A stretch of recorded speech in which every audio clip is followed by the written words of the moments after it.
Everybody. In the previous video, we had seen about the ray theory transmission concepts. So in this video, we will be seeing about the skew ray concept.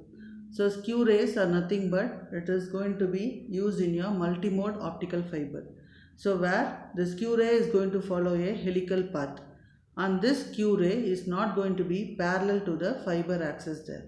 Here in this case, it is not going to lie on the meridional plane, and it is not also going to intersect the fiber axis. So here your skew rays are going to traverse a helical path, then it is going to be on the traveling over the boundary of the fiber core there.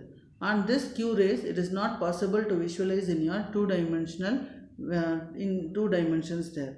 So what we are going to do is, when a light ray is going to be incident on the fiber, it is a helical path is going to be traced. That is, this helical path is going to be observed on the external region of the core. So when you are going to have, whenever a wave ray is going to be reflected inside the core, it is going to take a change in the direction there. So the change in direction is going to be in such a way that it is going to be equivalent to 2 gamma. So where 2 gamma is nothing but at each reflection it is going to have the angle of 2 gamma there, where gamma is nothing but the angle of the projection that is going to take place, the angle of the projection of the ray in your two dimension, and the radius of the fiber core at the point of reflection there. So you can see in the graph here. So here I am going to take a fiber core. So in the fiber core we are going to have, this is a fiber cladding surface. Inside I am going to have a core, and this core is going to have a refractive index N1, and the cladding is going to have a refractive index N2. So now I am going to propagate a ray inside the fiber. So when I am going to incident, that is when I am going to propagate a ray inside the fiber, this ray is going to take a helical path. That is, it will not intersect this fiber axis, and it will not pass through the meridional ray, but it will interface, that is, it will touch the boundary of the core and the cladding interface. So when this ray is going to be incident on the core cladding interface, again a wave will be reflected. So when the wave is going to be reflected, it will go to the other boundary there, and again this wave will be reflected there. So here in this case, when the ray is incident at every angle, so you can see that this is going to be the angle gamma there. So at every angle, that every reflected ray is going to make an angle gamma with respect to the normal radius of the fiber axis. This is the radius of the fiber axis. It is going to make an angle gamma with the radius of the fiber axis there. So here your total reflection, if I am going to see, it is going to make a total angle of 2 gamma there. So when the light is going to be input to the fiber, when the core is not going to be, when the core is going to be a non-uniform one, your skew rays is going to have a smoothing effect there. So there will be a smoothing effect when there is going to be a distribution on the light as it is going to be transmitted there, and it will be giving a more uniform output there. So here we say that when I am going to take a non-uniform core, and when a light is going to be incident onto the fiber, the skew rays are going to provide a smoothing effect there. The smoothing effect is nothing but the distribution of the light that is going to be propagated inside the fiber is going to have a uniform output. So the amount of smoothing, that is without any distortions, the amount of smoothing is going to depend on the number of reflections that is going to take place inside the core, and that is going to take place inside the core by the skew rays. So here I am going to take two perpendicular planes. So in these two perpendicular planes I am going to take a path ray. So the light is going to be incident like this. So when the light ray is going to be incident on this fiber, you are going to have, this is your core axis, and this is going to be your core, which is going to have refractive index N1, and this is your cladding, which is going to have a refractive index N2. So now I am going to have a light to be incident onto this core, and it is going to be reflected. It is going to be propagated inside the core. So when it goes to the interface there, it is going to strike the core at an angle of theta there. So when the ray is going to strike the core at an angle of theta, here this wave is going to be refracted. So here in this case it is going to be reflected back there. So that is going to make an angle phi. So we say that your angle of incidence is going to be equivalent to your angle of reflection there.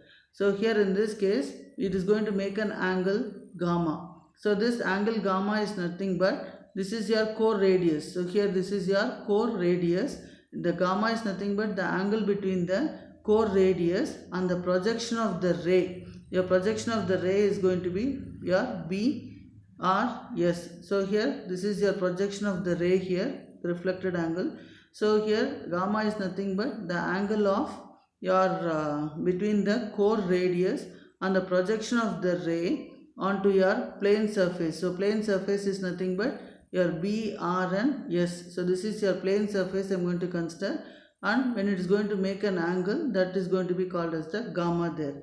And here in this case theta is nothing but the angle that is going to be between the ray and a line drawn parallel to the axis there, core axis. So here I am going to draw a line parallel to the core axis. Theta is nothing but the angle between the ray and your line parallel to the core axis there.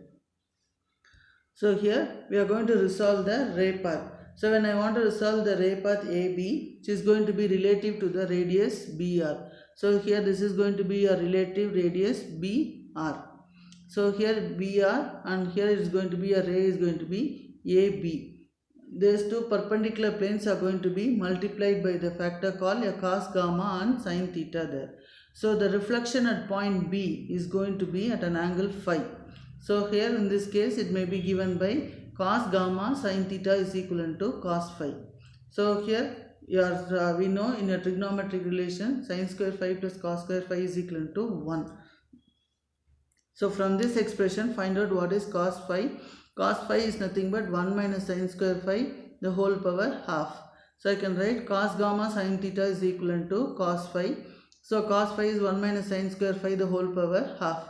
So for a total internal reflection to occur, your phi should be equivalent to the critical angle.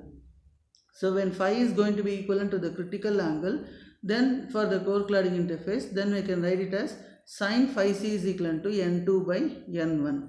So this sin phi I can write it as n2 by n1 square.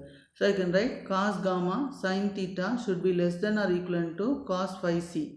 That means it should be equivalent to 1 minus n2 square by n1 square the whole power half. So we write n0 sin theta a is equivalent to n1 sin theta. So that theta is nothing but it is going to represent the incident angle there. So the maximum input axial angle for the meridional rays, and theta is going to be the internal axial angle. So when I am going to substitute for theta, your theta a is going to be replaced as the theta as. So here in this case sin theta as is equivalent to n1 by n0 into cos phi c by cos gamma there. So you can see in the previous expression here, if I substitute theta as theta as, I can have it as, if I simplify this expression, I can have this expression to be sin theta as is equivalent to n1 by n0 into cos phi c by cos gamma is equivalent to n1, your sin theta is n0 cos gamma into 1 minus n2 square by n1 square the whole power half. Your theta as is going to represent the maximum input angle or the acceptance angle for the skew rays there. So your n0 sin theta as into cos gamma. So if I cross multiply it, it is going to be your n0 sin theta as into cos gamma is equivalent to n1 square minus n2 square. So this n1 and this n1 gets cancelled, the whole power half. So you know that n1 square minus n2 square the whole power half is your numerical aperture. So here, and in case of fiber, your n0 value is going to be 1. That is our new refractive index of air is going to be 1. So I will substitute n0 is equivalent to 1. When n0 is 1, I can write it as sin theta as cos gamma is equivalent to the numerical aperture there. So theta as is nothing but the acceptance angle for the skew rays. So basically we have three types of rays. One is your skew ray, and second one is a meridional ray, and third one is your axial ray. So here these rays are going to be defined based on how the rays are going to be launched into the fiber, and when it is going to be launched into the fiber, how these rays are going to be propagated through the fiber. Based on that, the rays will be defined. So here in this case, the exact path of the ray is going to be determined by the position and angle in which the light is going to be incident on the fiber there. So skew rays is, it is going to reflect off from the core cladding in boundaries there. So between the core cladding boundaries, it is going to reflect it, and it is going to again bounce outside of the around the outside of the core. So it is going to take the shape of a helical path. So it will not cross the fiber axis there. Next is meridional rays. So meridional rays are nothing but it is going to enter the core and it is going to pass through the axis there. So when the core surface is going to be parallel, it will always be reflected to pass through the center there. So here always your meridional rays will pass through the axis of the fiber there, and it will follow the total internal reflection process there. Next is your axial ray. So axial ray is nothing but the ray that is going to travel along the axis of the fiber, and it is going to stay at the axis all the time. Thank you.